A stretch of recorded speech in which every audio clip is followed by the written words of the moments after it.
cette démonstration sur l'utilisation d'Excel dans l'automatisation du calcul de la tarification en transport.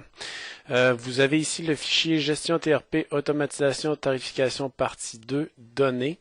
Alors ce qu'on va faire, c'est qu'on va lire l'énoncé et ensuite il va falloir suivre quelques étapes fondamentales, préparer les données de la tarification, construire le tableau de tarification réel, préparer le calcul de l'unité payante, obtenir le coût de base en transport et enfin le coût avec surcharge de carburant. Donc le tableau ci-haut présente les taux $CWT pour chaque intervalle de poids. Considérant que la marchandise tient sur des palettes chip régulières de 40 par 48 par 5,6 pouces qui pèsent 62 livres, que les surcharges de carburant sont celles en cours cette semaine chez Morneau, pour la charge générale, que la densité minimale est de 18 livres par pied cube, déterminer le coût de transport de tous les envois des tableaux ci-bas. Pour ce qui est de chez Morneau, on va supposer cette semaine qu'on est à 16,5 %. On va revenir tout à l'heure avec ça. Donc, ce qu'on va faire tout de suite, c'est qu'on va suivre la première étape, insertion, préparer nos données afin de créer le tableau de tarification réelle. Donc, on va préparer nos données de tarification. Ici, donc, on va créer le poids en CWT. On a donc 5, 10, 20, 50, 100, 200, 300 et 400 CWT.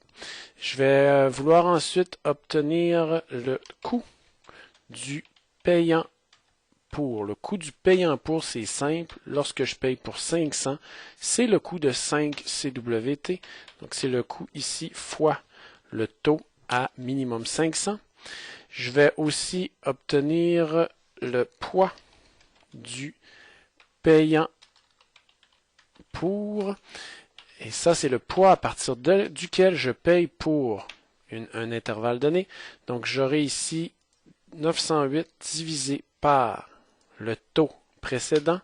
Ça me donne 405. Ce que ça veut dire, c'est qu'à partir de 405 livres, je paye pour 500. Nous allons aussi trouver le taux. Ça ne sera pas ici, on l'écrit là, mais c'est le taux de la fin du minimal charge, pas le taux, le poids. On pourrait faire ça ici, poids, fin, mini, on va juste mettre MC. Il est ici, égal à quoi? Minimal charge divisé par le taux suivant. Ce que ça veut dire, ça, c'est qu'à 0,86 CWT, on paye on cesse de payer le minimal charge et on paye ici 224 par CWT. On va étendre ça vers la droite, ce qui nous donne ici, si je veux ajuster toutes mes cellules, mes colonnes, voilà. Je vais ensuite insérer des lignes, suffisamment de lignes pour... non, dans mon écran ici, ok, je suis habitué de faire des démonstrations en classe où je dois zoomer. Je vais me coller ici, des colonnes. Je vais faire mon tableau tout juste à droite, donc j'ai suffisamment d'espace pour faire mon travail ici. Donc ici, je vais créer avec 4 colonnes un tarification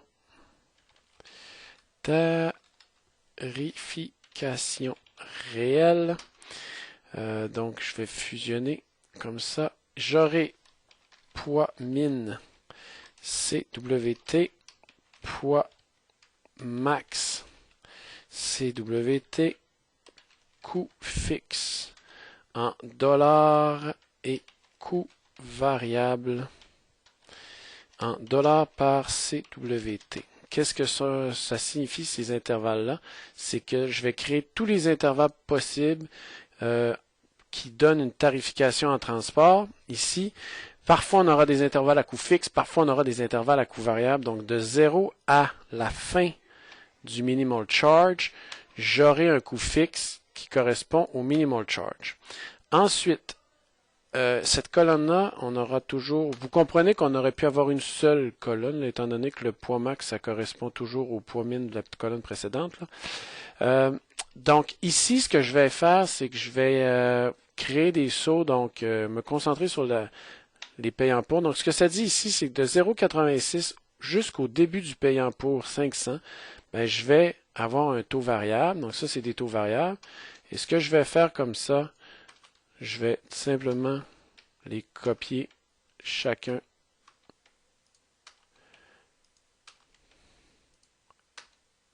Comme ça. Et ensuite, j'aurai des taux, des intervalles ici qui correspondent, des fins de poids qui correspondent aux intervalles qu'on a en haut. Donc ici, j'aurai égal à 5, 10, 20, 50, 100, 200, 300 et 400. Symboliquement, on va mettre la fin à 450. Là. Voilà. Je vais mettre en forme pour obtenir, ça va être, oui, comme ça. Le 0 aussi mériterait une petite mise en forme. Là, voilà. Et maintenant, on va passer d'intervalle à coût fixe à intervalle à coût. On va alterner entre des intervalles à coût fixe et des intervalles à coût variable. Ce que je pourrais faire ici, effectivement, je pourrais aller chercher le coût variable qui est là.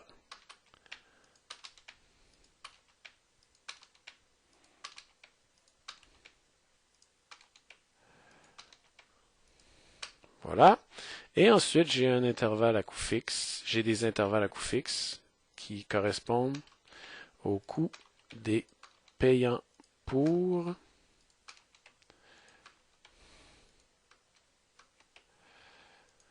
Pourquoi c'est important de faire ce tableau? Bien, ça va nous permettre de faire des recherches verticales. Donc, c'est des recherches verticales une formule va nous permettre de couvrir toutes les situations. Donc, on pourrait prendre le temps de mettre en forme ici là, notre tableau. Quelque chose de à peine joli. Voilà. Bon, là j'ai un petit problème, c'est que ce tableau, je l'ai mis exactement où je voulais créer ma tarification. Je vais faire ça ici. Comme ça. Je vais le mettre complètement à gauche. Voilà. Alors, qu'est-ce qu'il nous reste à faire? On va se créer nos colonnes. Donc, volume. Volume, ce sera en pieds cubes. Pieds cubes. Comme ça. Ensuite, on aura un poids volumique en LBS. On aura un poids avec palette en LBS. L'unité payante, donc ça sera le max en LBS. Ensuite, on a le coût de base.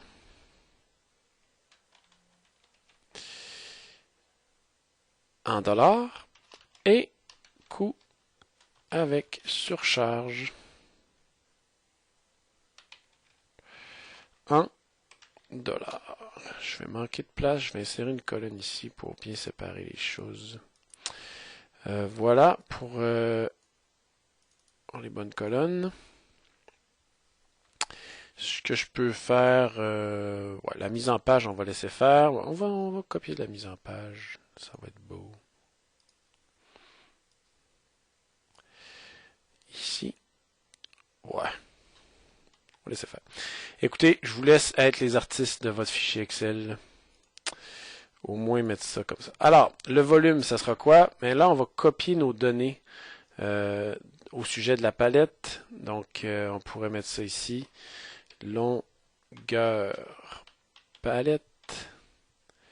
Largeur palette.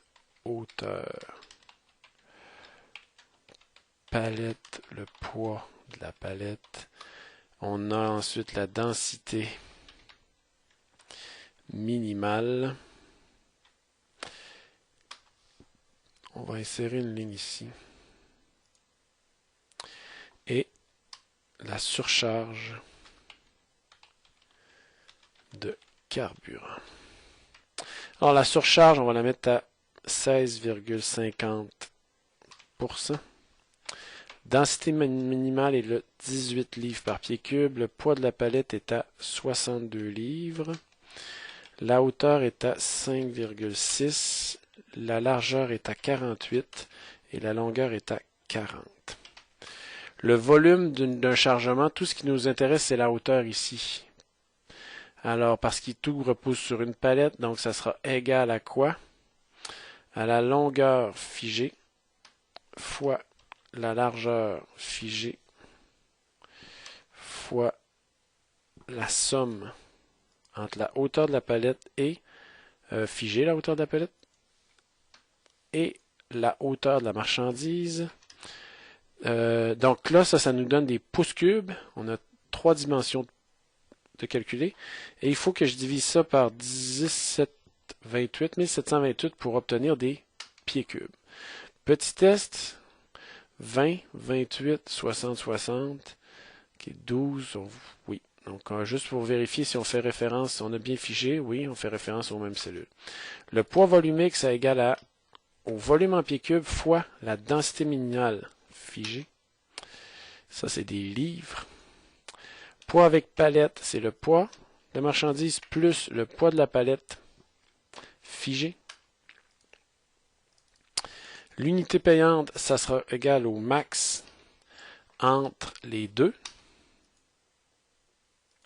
Donc, petit test ici, voir si j'ai bien figé, oui.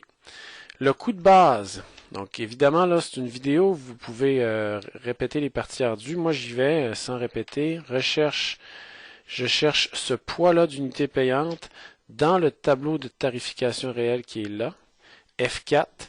Je retourne à la troisième colonne et oui, vrai. J'accepte les approximations. Le poids, il doit être par contre divisé par 100. Voilà. Je peux être un petit peu paresseux. Donc, je fais CTRL V et ça sera un plus. Le poids divisé est là. J'ai la quatrième colonne qui m'intéresse parce que c'est le coût variable. Donc, la troisième colonne, c'est le coût fixe. La quatrième, c'est le coût variable. Et qu'est-ce que je fais avec ce coût variable?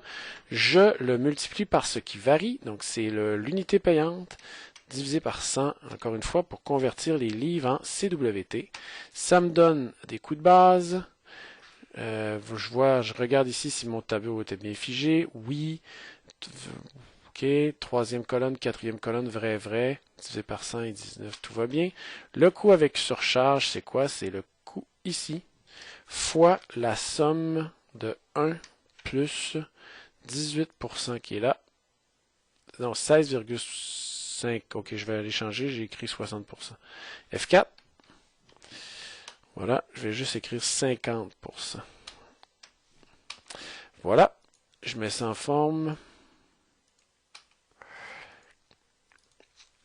Et j'ai accompli ma mission. Donc, si j'avais 1 million de marchandises, ça serait pas plus long que d'en calculer ici une. Je pourrais étendre à volonté ce calcul-là. Merci de votre attention. Bon travail.